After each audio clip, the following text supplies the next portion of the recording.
Welcome back to another episode of Timeout with Makali. Back here with another episode. I'm your host, Makali Pennycook, once again here today. Um, you know, for I definitely took off the past couple of weeks this month. But I had spring break last week, didn't want to take the equipment back home. And also I've been taking care of the noggin, been taking care of the brain, been taking care of the mind, been taking care of the spirit, just taking some time off, reflecting on myself, doing some self help, I guess I would say, like more just like focusing on myself recently. Last month I had a tough month, and this month was definitely a lot better. So, just doing some of those things, and also wanting to, share my passion and talking about sports and other things as well. But now, we're in the grand month of the year. Well, we obviously are coming to the end, but in my opinion, we're in the peak era of sports entertainment. We're talking about March Madness. It's March, it's coming to an end, but it is still March. We're still here. March Madness basketball. The NBA playoffs are right around the corner in like what, maybe 2-3 weeks, and the MLB opening day is tomorrow. It's tomorrow, opening day. I have also some predictions in what's going to happen, talking about the MLB and what's going to happen, in my opinion, what's going to happen in the season. We're talking about, first we'll talk about my bracket. It's absolutely got shelled. I thought, I had made some great picks, and turns out they weren't great. But I mean, I still have a fighting chance. But, my other bracket that I completely like, BS and like chalk picked kind of, that's my best bracket right now. Surprisingly doing well. And then we'll break down the action of the March Madness, what's going on with the games and what happened over the first weekend, including, in my opinion, on a different topic about college basketball, whether NIL and transfer portal is ruining the Cinderella stories and these teams as we are so accustomed to seeing in March Madness. This year, there isn't really a Cinderella type of team, honestly.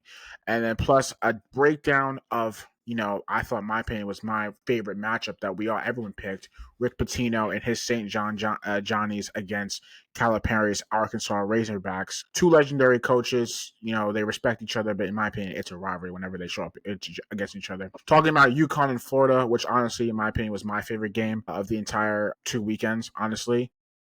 Predictions for the Sweet 16 and beyond. And on top of that, we're gonna break down LeBron's comments today on the Pat McAfee Show. And I thought it was a damn good interview that LeBron had. I just watched the full hour of it, and it was a damn good interview. He really wasn't bullshitting. Let's just be honest. He just wasn't really bullshitting. Uh, he wanted to keep it real 100. He just was just letting out some of his feelings, and he was being unfiltered. And I love that side of Braun. I thought that side of Braun is, just Braun being Braun. And then MLB opening day, we'll be giving my official predictions for the 2025 season, division winners, what's going to happen with the divisions for each team, for each division, and award picks. And then, of course, we'll end the show with my top 5 of the week. The best March Madness games. We're keeping it in sports this time. The best March Madness games since 2000. Since we're in March. It's March, and let's get into it. Alrighty. So we're talking about, March Madness, and officially March Madness is easily the best tournament in America. When you think about March Madness, you think about all the special moments that happens each year in each tournament. Whether it could be, the team that nobody knows from New Jersey, like some random team from New Jersey, like you never know. You just never know. Like Princeton 2 years ago and Doug Edwards' team, St. Peter's. You never know. It could be Florida Gulf Coast. It could be any team, any random team. Loyola Chicago with Sister Jean. You live for those moments. Even DJ Burns and NC State last year. You live for those moments. You love those moments. You live for it. And we haven't really gotten it, but we're the first. Before I even get into that, we're gonna talk about my bracket and my picks. Usually, I'm usually money when it comes to March Madness brackets. I think before, like, you know, 2021 and before, I was not. I was nice, man. I was ice water. I was ice water in my veins. I had won.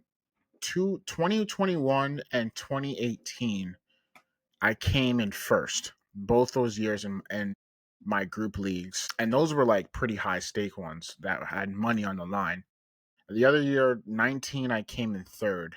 I came in like I was really close, but after 21, it's just been I don't want to say washed, but maybe I am washed, but it's just maybe how college basketball is moving now. We're seeing how teams are getting different and how they're moving different and how NIL and transfer portal and this, that, and the other. But let's take a look at, what my bracket was looking like, honestly. I had I thought I cooked, but I did not, unfortunately. I clearly didn't. So honestly, in the South region, I had Auburn, you know, them sweeping their matchups against the 16 seed. They beat Creighton over Louisville. I had that right, and I thought they'd play UC San Diego because I thought UC San Diego. That was everybody's Cinderella pick, in my opinion. And I thought they would have been Michigan, and they were close. They're pretty damn close, but they just lost. It's the beauty of the sport. Sometimes you can do right and you lose.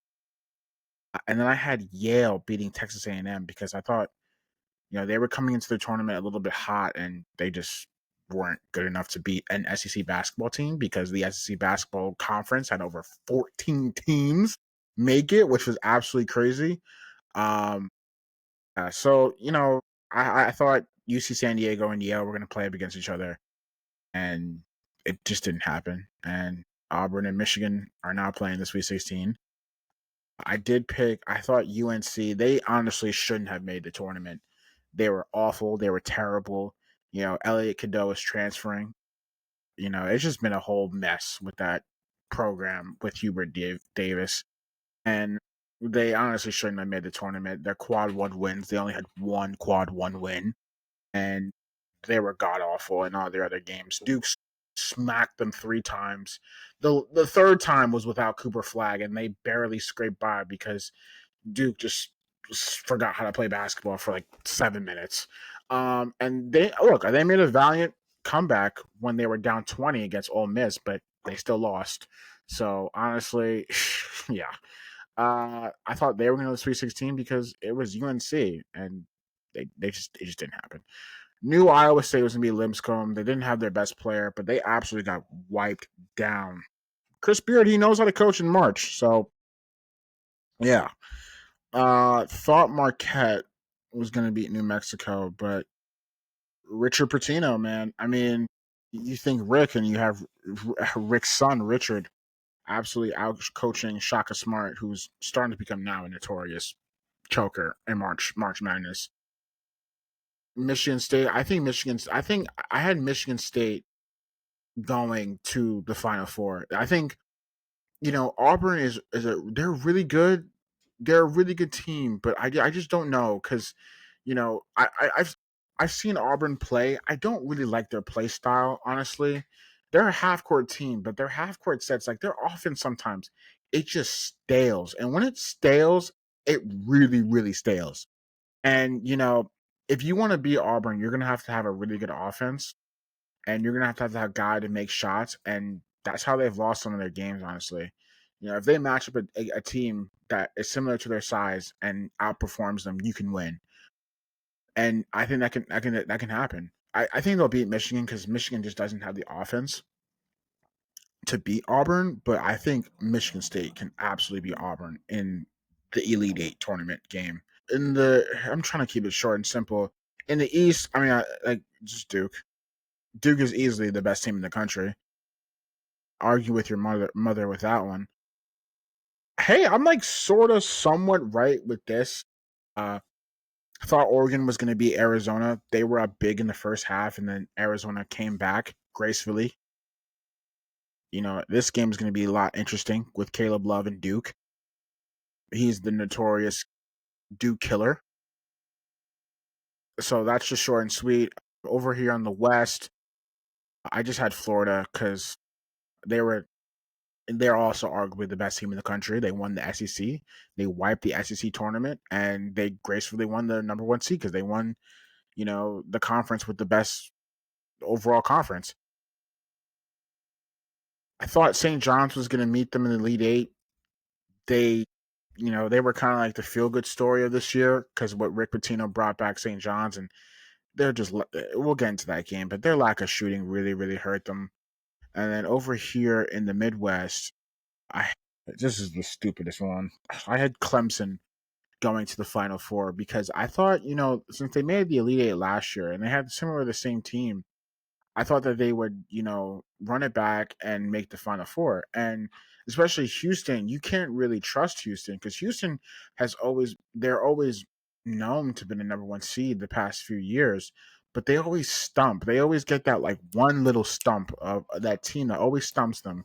And sometimes their teams just aren't good enough to make to make a championship or a Final Four run. And, I thought, Gonzaga was going to beat them, and they came very close. But nature of the beast. Sometimes I think Tennessee is the one to beat Clemson and make the Final Four over. I mean, Houston to make the Final Four, and I think they could do it if their defense is very good. If they have Chasley near popping off, I think that they can absolutely do it.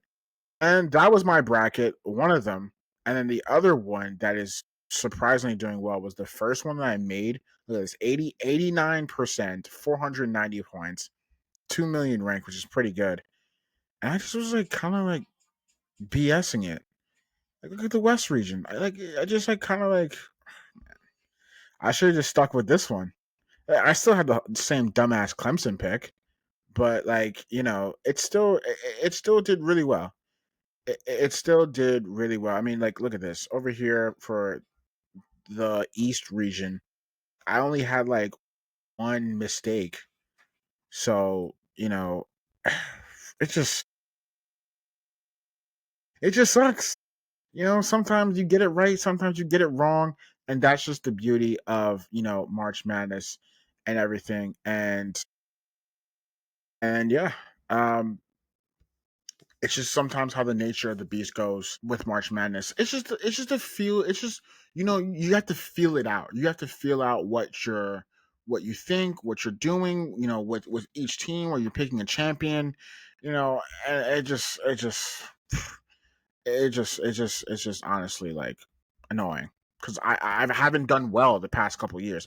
This year I haven't done. I mean, I guess my one bracket I haven't done really well, but last year I did okay. 23 was all upsets.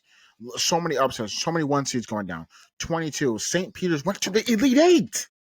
Goodness, man, just come on, give me a perfect bracket is never gonna happen, but I'm just waiting for it, man. Just let me get close. Just let me get close. Right? I mean, let's just please let me get close. But moving on to the next segment, I'm talking about one of the games, actually, the round of 32 game, St. John's versus Arkansas. Arkansas went up and pulled out the W, getting the big time, probably the upset of the entire weekend, beating the two seed St. John's. Honestly, why St. John's lost this game was what everyone feared. Why they weren't going to make a deep run. Their lack of shooting and their offense. St. John's, they come from the Big East, and when you're playing a Big East game, it almost feels like a East half court game.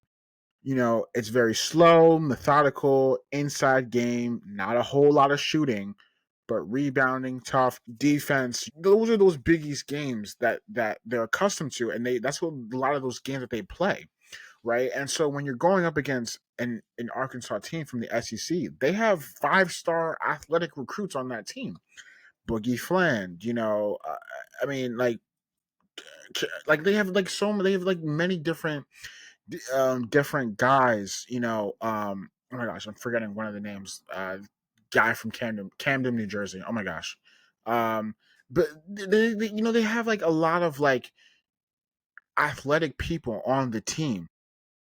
right? And what Calipari has done well, he changed his philosophy. He was always an all freshman one and done guy lineup, but him implementing some freshmen, but now DJ Wagner was his name, but now implementing some transfers and some older guys with the freshmen might be the mold to have some success.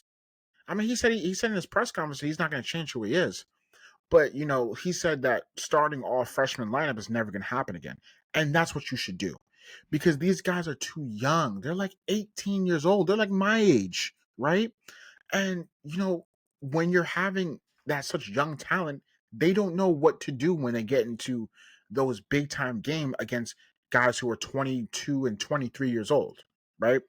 But like I said, St. John's, they struggled mightily, and their lack of shooting was the killer of why they didn't win this game.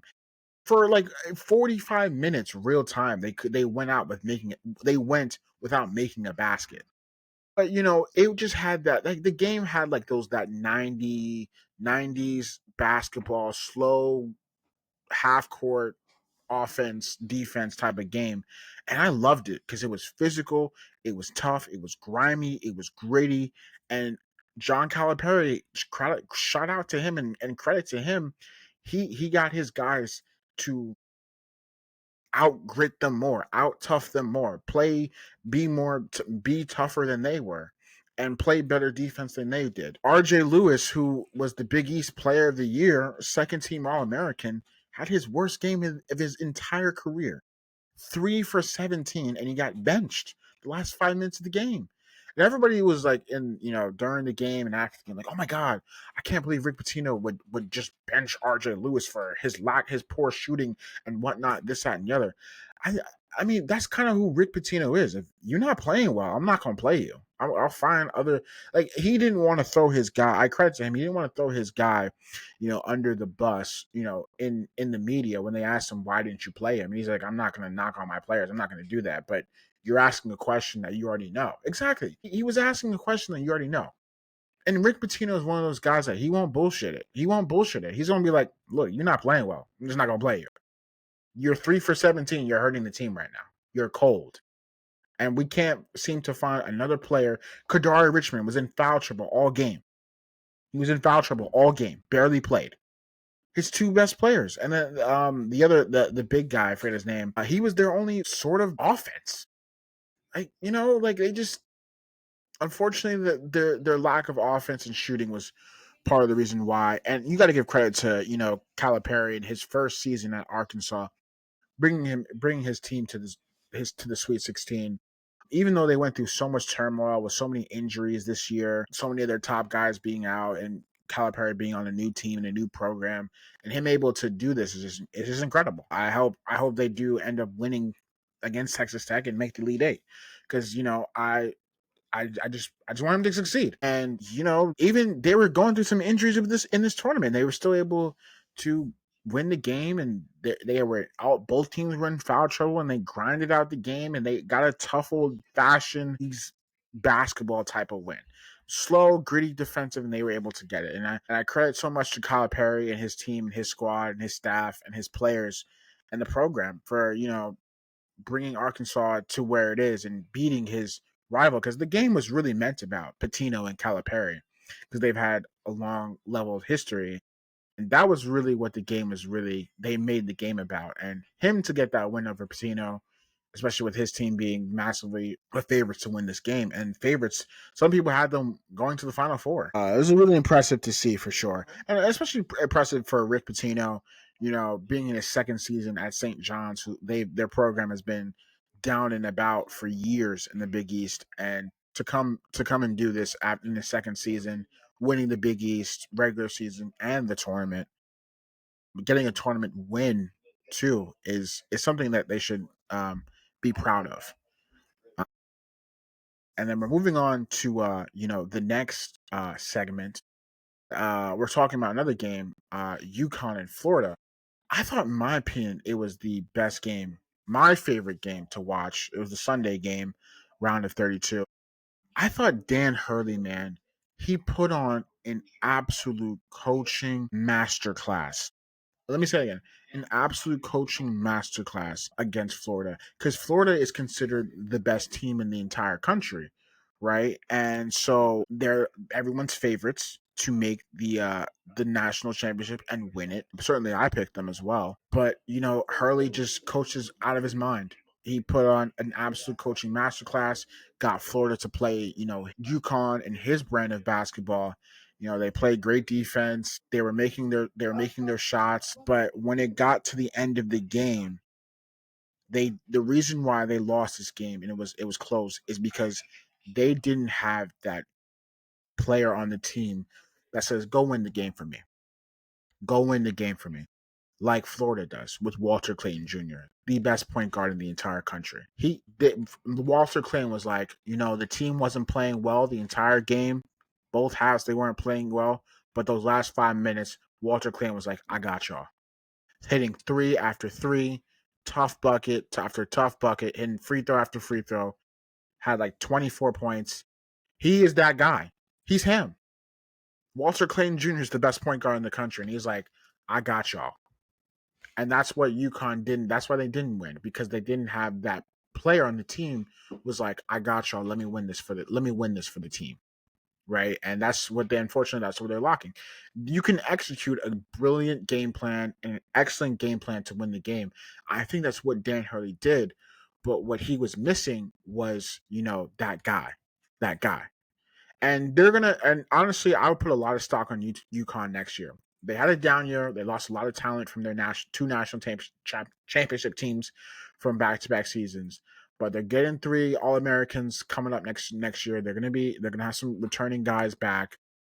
I would put my stock on UConn next year, man. I would put a lot of stock. And they were, even in a down year, they were still able to get a tournament win and take Florida, the best team in the country.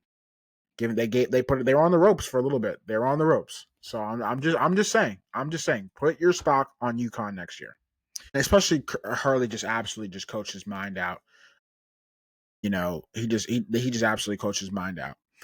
And so now I'm breaking and then moving on to the next segment of the college basketball again is the Sweet 16 and predictions for beyond. Now I guess the second chance tournament is out for ESPN. I'm not doing that shit because, it's just honestly like, it's a waste. It's like, all right, your bracket's busted. Now you're giving me a second chance. No, it's just lame because you're only guessing like 6 games. Like, I'm not doing that. I'm just not doing that. But let's take a look at, what each game and what they represent and picking each game. So, Auburn plays Michigan. I think let me do the Thursday games first. Duke and Arizona and BYU and Bama, they play on Thursday. In the East region, that game is going to be in Jersey in the Prudential Center. BYU and Bama, I love how BYU is playing. They're playing absolutely inspired. They're playing. I love how they're playing right now. I picked them to go to the Elite Eight, and I'm still going to pick them to go to the Elite Eight. I think they're going to beat Bama. Bama, they're playing good ball. They're definitely playing good ball. But yeah, I just think BYU, that inspiration, and we haven't seen that inspiration in this tournament. And I think BYU is going to play inspired like they did against Wisconsin. And I think they're going to win this game. I think they're going to win this game. I think they're going to win this game in a close one and shock Bama again. Bama, they made the Final Four last year, but I think this is where the road ends. The road ends here. Duke and Arizona. Interesting game. Arizona has the Duke killer. For one of the few guys in Duke history to be the Duke killers, one of the Duke killers, Caleb Love is a Duke killer. He beat Duke last year as a Arizona Wildcat, and he had that legendary performance and that legendary shot against Duke in the Final Four. If there's one guy that can beat Duke, it is Caleb Love. But I don't know if it's enough. It's just not enough because, Duke is just, they had the best record in the entire nation. They won 31 games. They're honestly the most well-rounded team in the country. They have the best player in the country with Cooper Flagg, Common Malawach, Colin Knuppel. Tyrese Proctor had like like 7 threes against Baylor. Who else? Their bench, they have Mason Gills off the bench. They have some guys off the bench who can play. Sion James as well. Caleb Foster, who's honestly, he had a limited role, but he's stepped up in his role now. They have some guys. Duke has a very deep roster, and I think their deep roster is just way deeper than Arizona. And Arizona, they're kind of hot. They're one of those hot and cold teams. I think that this is where Arizona's run ends. I think Duke wins, and they go to the Elite Eight to BYU. Also, the game on the 27th is the Thursday, Florida and Maryland. The Crab Five, the Crab Five, the Crab Five. Dairy Queen and his game winner, absolutely legendary moment for the young kid, the freshman, the 18-year-old, who's obviously going to be one and done in the top 5 pick. The team, they were on the ropes, and Colorado State, they were a lot of people's Cinderella pick as well. They were mine as well, and they just couldn't get the job done. They just needed to hold on for one more bucket. Dairy Queen was like, "Give me the rock, I got y'all," and he got them. He's able to win the game. It was a great move to win the game. The Crab Five moves on. They survive, and they're not going to win against Florida though. Florida is easily the best team in the entire country. And what matters so much in March Madness is you see these national championship teams.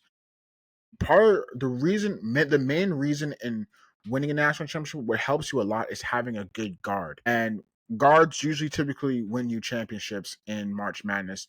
And Florida has a guard. They have Walter Clayton Jr. And that's part of the reason why, you win these games in March Madness is because you have a point guard. And Walter Clayton Jr. is one of the reasons, is if not the best point guard in the country. And I just think Florida's going to be too overwhelming for a Maryland team who's only 5 or 6 deep and a Florida team who was about 8 or 9 deep.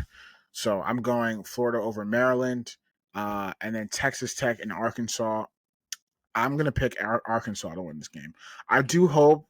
Yeah, Texas Tech has their first 2 games were a little bit but maybe they trump the heat up a notch. They're also a really good team. JT Toppin's really good. But I'm gonna go. I think Texas Tech's gonna win this, but I hope Arkansas wins this game because it's March. We want the Cinderellas. We want the Cinderellas. All right, and then moving on to Houston, Purdue. I think Houston wipes Purdue. Honestly, they're just too more athletic than Purdue. Tennessee and Kentucky, 2 SEC schools. Kentucky with arguably the best offense in the country, and Tennessee with one of the best defenses in the country. Should be an awesome game to watch and see. Gonna go Tennessee though, because defense wins you championships. I just think Tennessee is a way better. They're a better team than Kentucky. You gotta hope Kentucky has one of those offensive games where they just absolutely shoot the lights out of the basketball. But Tennessee, they're just Zakai Ziegler, Chaz Lanier, and their defense is really, really good. And maybe you hope Rick Barnes chokes again, but I don't really think it's going to happen this year. So I'm going with Tennessee, and I think I went Auburn and Michigan State. Michigan State over Auburn, Duke over BYU, which I have over here, and then Florida over Texas Tech, and then Houston and Tennessee. I go Tennessee over Houston, and then the final 4 would be Florida, Michigan State, Duke, and Tennessee. Which that could happen. I think that's going to happen. It just sucks because I thought that would be I thought my final 4 with Clemson was going to happen, and it just didn't happen. Sometimes in life, things just don't happen, go your way, and yeah. So yeah, that's what we're gonna talk about. That's the ending of college basketball part of the show and the segment, and we're moving on to another segment of the show, to another talk about the show. LeBron's comments on Pat McAfee Show and his interview. We'll break down some of the clips and what happened. I absolutely loved his interview today because he just wasn't bullshitting. He just wasn't bullshitting us. He was being real. He was being honest with himself. He was, calling people out, calling Stephen A out, calling a whole lot of other people out, and he was just being real with himself. And he was just being real. Pat McAfee, who was amazing for ESPN. I'm sure Stephen A is going to respond to LeBron on his podcast today as well. So it's just it. They're kind of having a little beef right now, but it's good to see LeBron on talk having a sit down interview for an hour, just talking about what he's feeling, and especially his Mind the Game podcast. But he had talked about some topics, and he just wasn't just going to bullshit us. He just didn't want to. He just wanted to keep it 100. He wanted to keep it real, and I loved it. So let's take a look at some of the things that he was saying here. So here is him talking about Stephen A. LeBron was being real with us. I mean, like, once again, I honestly think that so there was some truth to what he was saying. Stephen A. Um, you know, he and LeBron, they had their little altercation and whatnot. Hey, was Stephen A. right for some of the things he said?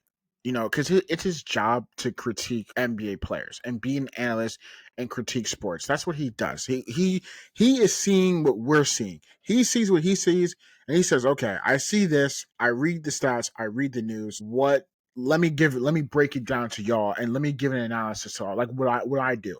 Right, but I'm not on his caliber, his level of expert, or his level of fame and whatnot. But the reason why LeBron went up to him and said, "Yo, stop messing with my son, stop talking about my son, leave my son out of this," is because Stephen A got a little personal. Stephen A was like, "I'm pleading you as a father, please stop this, please, stop doing this and whatnot, and this, that, and the other." And you don't mess with LeBron was like, you're not gonna mess with my family like that. Like you're just not gonna. I'm not gonna let you like move and I'm not gonna let you get away with that. Like LeBron was like, yeah, it's your job to. I'm not saying you shouldn't critique players and whatnot, which it's right. The job of the NBA is all about criticism and analysis and whatnot, and reporting what we're seeing. But LeBron was like, you just can't get. You just I don't like when you got all personal about it. And he didn't appreciate how Stephen A got all personal about it. I think that's what Stephen A might be missing. You know, Stephen A is right to critique Bronny and critique LeBron and whatnot and other. It's his job. But when he got personal, I think that's what Stephen A is missing. That you know, LeBron wasn't coming at him as a player. He was coming at him as a dad. Like I'm just not gonna let you talk about my family like that. And that's everything. You always should protect your family. You always should protect your loved ones and whatnot. And I think that's what, LeBron was alluding to and what the whole message was. And it's what he thinks that Stephen A missed. I think both of them honestly had some truth to what they both were right to the extent of what happened, right? Once again, LeBron is just not gonna bullshit us. Like I just love that. And he has some truth. Maybe that's what he doesn't like about the media is, they're not really being truthful with us, and he wants to keep it real. They're not keeping it real with us. And LeBron was just like, because that was the first time I ever seen LeBron like actually go up to like, a reporter and news analyst or whatnot and confront them, because he's always not paid attention to them, and it was so surprising when he actually did it, to Stephen A. But they both have some truth to that, but LeBron was just being a protective dad and whatnot, and Stephen A. was being an analyst, and I think that's what happened. But LeBron obviously has the right to defend Bronny and whatnot, and yeah. But let's take a look at clip that was on the podcast on Pat McAfee Show. He said, "I want to talk about this one when he's." Talking about era, he couldn't play in. Not big enough. He's not. Nah, the other way.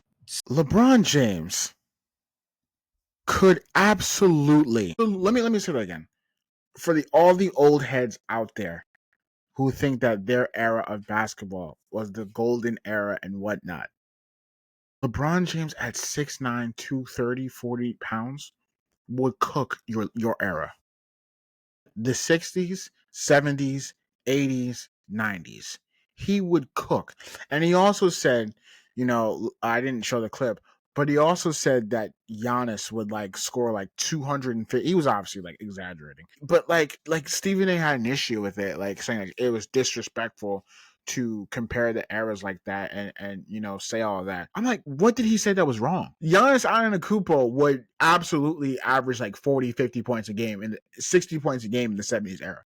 Could you imagine seeing a 7-foot monster running down the court, is all muscle, just jumping from the free throw line and the ability to shoot threes as well? His 3-pointer game is not amazing, but it's still marginal enough to make you fearful. What? Giannis would absolutely dominate.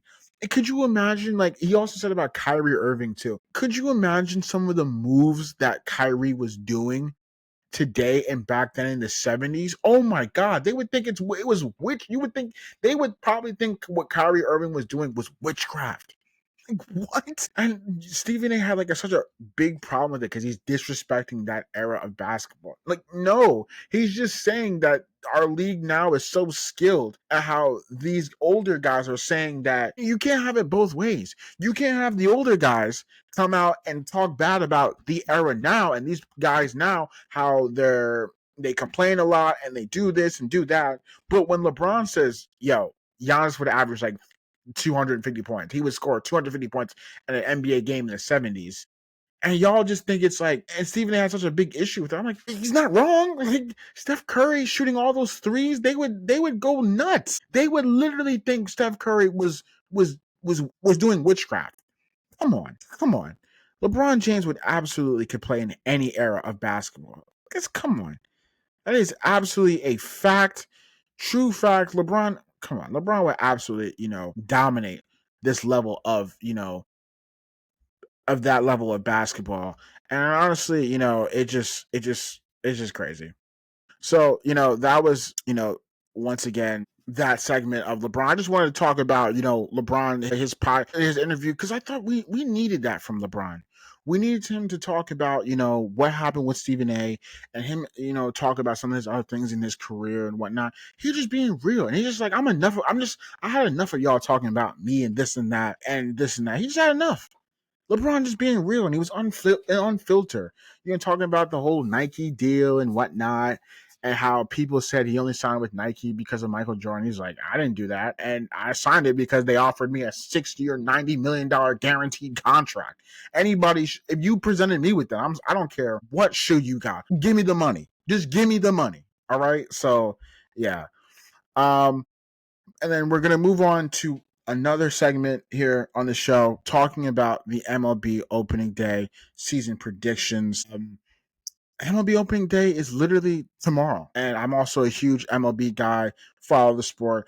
I watch the sport, big time, Yankees fan. And we're breaking down what I think is going to happen with the division winners and division seedings. It's going to be a little bit interesting year for my Yanks. We did lose Soto. We lost Cole for the year. Gill is hurt. It's just a whole lot going on right now. But for the AL East, for I think the number one team, let's go 5-1. I think the Tampa Bay Rays need to be number 5. They're going through a whole lot right now. They're not even be playing in their own stadium because in St. Petersburg, because of the whole, the roof collapsing because of the unfortunate, Tampa Bay Hurricanes. The team isn't really all that loaded, honestly. Junior Caminero is their top prospect, and he should have a breakout year. But they're just honestly not that top level talent roster wise compared to other teams in the division and the American League. So I think they'll be 5. I think they win maybe 70 games. Blue Jays, I'll go Blue Jays number 4. They have some questions to think about. Obviously, with Vladdy, they didn't extend him. They couldn't find an agreement to extend him. He wants a lot of money. I think he does deserve a lot of money because I think he's a top 10 hitter in the game. Got to figure out with Bo Bichette too. He might be a free agent. They might unload some players at the deadline because the team just probably won't be good enough to make the playoffs.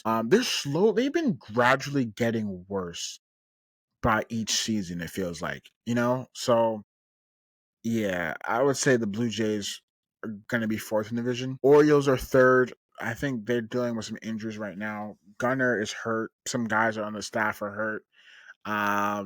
This team was so disappointing in the second half of the season and the playoffs. They couldn't hit. And it was just so disappointing for a team with so much young talent. I don't really think they're going to really do that much. So I'll go third. And my Yankees, I think will be second. I will still think we make the playoffs, but we lost some talent and still some uncertainty with the lineup. I know Wells is going to be lead off, Judge is going to be second, probably Cody third. Yeah, I don't know. You don't know. Maybe Goldschmidt fourth. I mean, you don't really know what else the lineup could be, but the pitching staff is going to be probably a lot inconsistent. You have Freed he's going to be your ace for the year, but then after that, like Rodon, his inconsistencies, Stroman, Marcus Meatball Stroman. I know we have some Schmidt is hurt, Gill is hurt. Like it's the bullpen, I think is going to be good with Devin Williams and obviously Luke Weaver and those brothers. But I don't know. I think we have some uncertainties. I think we'll still be really good, but I don't know. I'm not too confident with this team this year. Red Sox, I think, are going to be the AL East winners. They got Garrett Crochet, who I think might win the Cy Young, and he'll get a bag, this upcoming offseason. They've got Bregman. Their lineup is pretty good with Duran, Devers, Bregman, Tristan Casas. They got Campbell probably at second. They have probably the best farm system right now. They have the best overall prospect with Roman Anthony. I think the Red Sox are going to win the division this year. I think they're going to be in the playoffs this year, and they're going to make a deep run in the playoffs because they finally found their vision. They've been really bad. They've been kind of mediocre and bad the past couple of years, past few years. But this is the year that with new organization regime that they're gonna keep it going and they have the mix with some veteran guys and some young guys and I think that they're going to do it this year. AL Central got the White Sox at 5. There's no explanation there. They're absolute garbage. I think the Guardians will fall off. I don't know. They lost Naylor, they lost Andres Jimenez, they lost some guys, but they're still young. John Kinsky, what? Thinking about some other guys on the team. They have the other Naylor brother, and their pitching staff is going to be still really good. But I don't know. Maybe their lineup. I mean, they still have the best third baseman in the entire league with Jose Ramirez. But I don't know. Guardians typically, after they make the playoffs, like the next year, they kind of like don't really perform very well. So I'm gonna go them 4. Maybe they could be 3. I don't know. You can interchange the Guardians and the Twins. The Twins, I thought they were going to be the next team up because they were young as well, but injuries and their lineup can't hit for anything. So them 3, these are my 2 teams who I really like. The Tigers, they made that late playoff push. They were like 5 to 7 games under 500 for like a long time, and they made that playoff push in September, got into the playoffs, and they won a playoff series, and they were damn close to beating Cleveland that series. But you gotta respect them. You gotta respect them. I think they'll be 2. I go with the Royals number 1. I think the Royals go in the division because they have the best, probably the second best player, third best player in Major League Baseball with Bobby Witt Jr., who's a 5 tool player, and they have great pitching, superstar player. Their lineup isn't too bad. I'm going with the Royals number 1. AL West, Angels 5, garbage. Just garbage. Athletics 4. The Athletics used to be garbage, but they have some young guys now, man. Lawrence Butler, Mason Miller. The team is young. They got some dudes. Brent Rooker. They're going to be playing in Sacramento before they officially move to Vegas. But I think they with their young talent that they're going to surprise a lot of people and win some games this year. They'll be 4. I think the Mariners will be 3. If they can just figure out that lineup, they would be so good because their pitching staff is elite. They have the best pitching staff in the entire league, in my opinion. The best. They have a pitcher-friendly ballpark too, and somehow their lineup just sucks. It sucks. They're like their best play. I think their best hitters are Julio Rodriguez and Cal Raleigh. After that, you don't really know, right? It's just kind of uncertainty. Man, they're so frustrating. Especially after 2022, I thought they were going to be the next team up, and I just completely disappointed the past 2 years. Astros number 2, you can't bet against the Astros. It's going to be interesting putting Jose Altuve in left. I know he said he'd do it out of being a team guy, team player, But seeing a 5'6" left fielder, just I don't know. I don't really like it. I don't really like it at all. But you can't really count them out and their lineup and their pitching staff. But I think the Rangers are going to bounce back. They had a bad 2023, healthy, and their pitching staff and lineup. The lineup wasn't healthy, and the pitching staff didn't do very well. But I think this year they're going to have that bounce back year. Like, remember, this team 2 years ago won a World Series because their lineup raked. We all knew that they could rake, but their pitching style was part of the reason why they did really, really well in that run as well. So I'm going with them number one. They win. They have a bounce back year, and they win the AL West. NL West, Marlins, they're garbage. No sense of direction. Nationals, they're very young. Very, very young. Dylan Cruz, James Wood, Mackenzie Gore, and they got some guys for sure. They're young, but I'm going with the Nationals and they're not good enough just yet, but they are a few years away from being a really, really good team. I'm going three. This is a surpriser. I'm going three with the Mets. I don't know if it is really a surpriser. Their pitching staff is god awful. It's god awful. It's hurt and it's just not good. I think their opening day starter is Clay Holmes, who was a closer and now a starter. I mean, he had a great spring training, but I don't know. I really don't know if that's Manaya's hurt. They lost Severino. Senga is injury prone. I got McGill's in the rotation. Like Peterson, I don't know. I don't think that Mets rotation is gonna really help them. And the lineup is going to have to rake every game. It's going to have to rake. This is why they signed Juan Soto. The reason why they signed Juan Soto because they need another bat and someone who can take them there. And this is why you got him. The lineup is going to have to rake. Lindor's going to have to rake. Soto's going to have to rake. You're going to need some production out of Nimmo. Ventos, you can see if he can break out this year. I mean, he kind of had that small little breakout last year. Let's see if he can fully break out this year. They're down Francisco Alvarez catching. They're down their second baseman with McNeil. So some guys just have to step up and take over that load, man. They brought back Pete. You got to rake. You got to rake, brother. The lineup's just gonna have to rake, unfortunately, to keep this rotation afloat. I think the Braves will be number two. They're gonna bounce back because, they were injured. They were all last year. The whole team was basically dead, and they were still able to make the playoffs. So you got to give them props to that. I think they're gonna bounce back in a big, big way. Big way. They had the Cy Young winner last year was Chris Sale, who just is a nasty pitcher, and good for him. Very bounce back career arc. Great lineup still, an amazing hitting lineup. They have one of the best hitting lineups in the entire MLB. And I think the Phillies will win number one because their team is really, really good, and the window is kind of closing on them to win a World Series. Maybe this is the year they finally do it. I think 2023 might have been their best shot. If they didn't fumble and choke against Arizona, I think they could have beaten Texas that year. I think this is the year that they could actually do it and win it. I think they have the team, they have the pitching staff, they have the bullpen, and they have the lineup. They just have to stay healthy, and they can do it. NL West, Rockies, horrible, no pitching, Coors Field. Giants, they're still stuck in that purgatory. I mean, mediocrity. They can win 80 games, but they can also lose 80 games, And, they brought in Willie Adames, and, the team is just really mediocre, honestly. I mean, there's nothing I'm supposed to say about them. Just mediocrity. I'm going three. The Padres.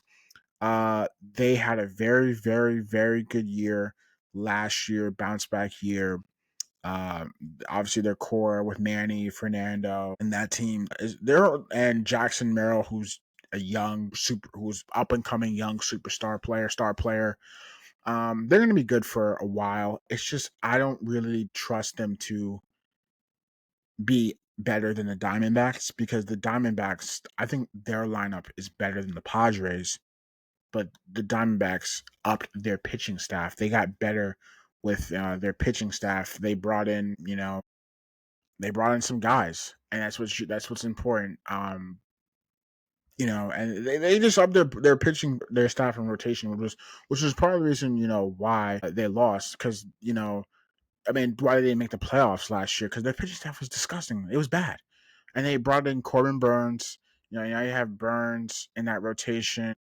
It's just deeper. I'm blanking name. Trust me. I'm not trying to like. I'm blanking on names right now. I'll put it. The names will be on the screen, but I'm absolutely just blanking names. But they'll be number two. Though, so I'll do the Diamondbacks and the Padres are going to be the wild card.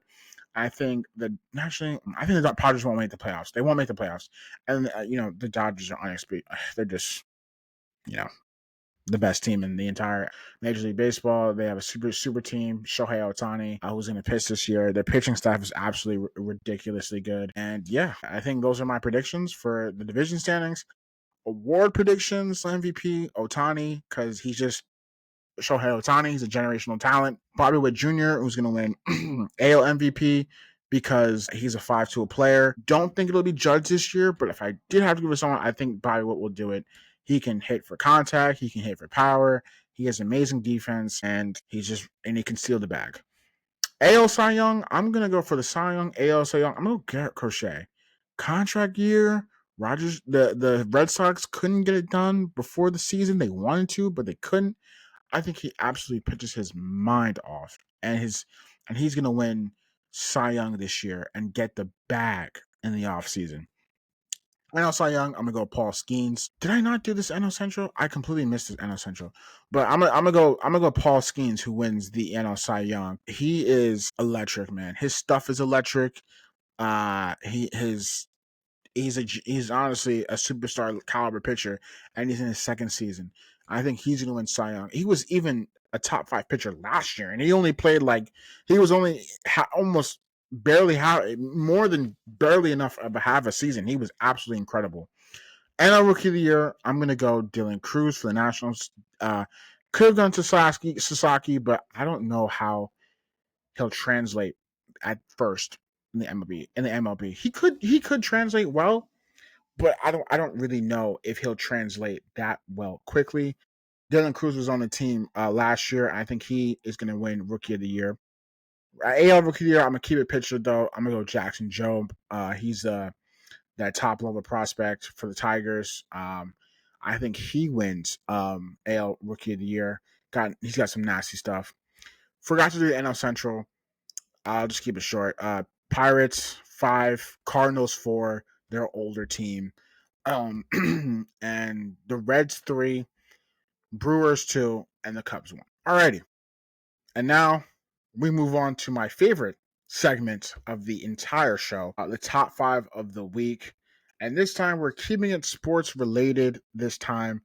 Since it's March, since we all love March, we're doing top 5 March Madness games since 2000. Not all time, since 2000, because I just wanted to keep it in 2000. It's my show. I can do whatever I want. I'm going with number 5. We'll start off with number 5. Texas A&M 2016 round of 32 game when they were down 12 points with 44 seconds left, and they were able to have that huge comeback against Northern Iowa and come back down 12 points with 44 seconds is actually crazy and insane. Absolutely crazy and insane that they did that. I remember watching that game and I was like, wow. Number 4, I'm going with Kentucky and Wisconsin, that Final Four game in 2015. That game was absolutely cinema, just dramatic and cinema game. With Kentucky was undefeated. That was one of the greatest freshman lineups you would ever seen. Little old Frank Kaminsky in Wisconsin came in there and beat them to give them their first loss. It was one of the most crazy, shocking upsets we've ever seen. Everyone thought Kentucky was going to win the whole thing. They lost in the Final Four. That one is a legendary one. Number 3, I'm going to go UCLA and Gonzaga 2021 in Indy when Jalen Suggs had that half-court buzzer beater to end it. Johnny Juzang he was absolutely clutch that entire March Madness. Had the putback, and then Suggs came down and just shot it from half court and banked it in. It's March. It's what we live for. March Madness is what we live for. And they went to the title game, and they got their asses whooped. But, just the craziness of March Madness and that was absolutely crazy, and I remember watching that live. Number 2, a game that I didn't watch, was Duke and Butler. Gordon Hayward and, that team, those Butler teams were always really, really good. They just couldn't get the job done. Uh, against John Shire, who was at Duke at the time, 2010. Gordon Hayward had shot it from half court, and it looked like it was a good shot. It was the best shot that he can get, and it was gonna go in. Oh my God, it was literally this close of going in. If he had just the dynamic physic of one more degree, it would have been probably the greatest shot of all time. Yeah, number one. Do we even have to explain? 2016, North Carolina Villanova, when Chris Jenkins hit that legendary buzzer beater shot, the trailing three from Arcidiacono's pass, and then when UNC hit that, I forget his name, he had that ridiculous one-legged acrobatic three to tie it, and then Arcidiacono, the trailing three. Jay Wright's just nonchalant aura reaction when he hit it. It's honestly one of the greatest games of college basketball of all time. And that is going to do it for another episode, number 14 of Timeout with Makali. Thank you for tuning in. Thank you for, if you reach for the end of the show, please make sure to subscribe, follow. Let me know your thoughts in the comment sections. We're posting on YouTube. We're posting on Apple Podcasts. We're on TikTok, Instagram, Twitter. Please make sure to go follow those accounts. And also, thank you guys for watching the show as well. Be sure to tune in for the next episode. March Madness is it's about to get crazier, guys. It's about to be crazier. MLB is back. The NBA is heating up, and the playoffs are around the corner. And more to come. I'll see you guys in the next one. See you then. Peace.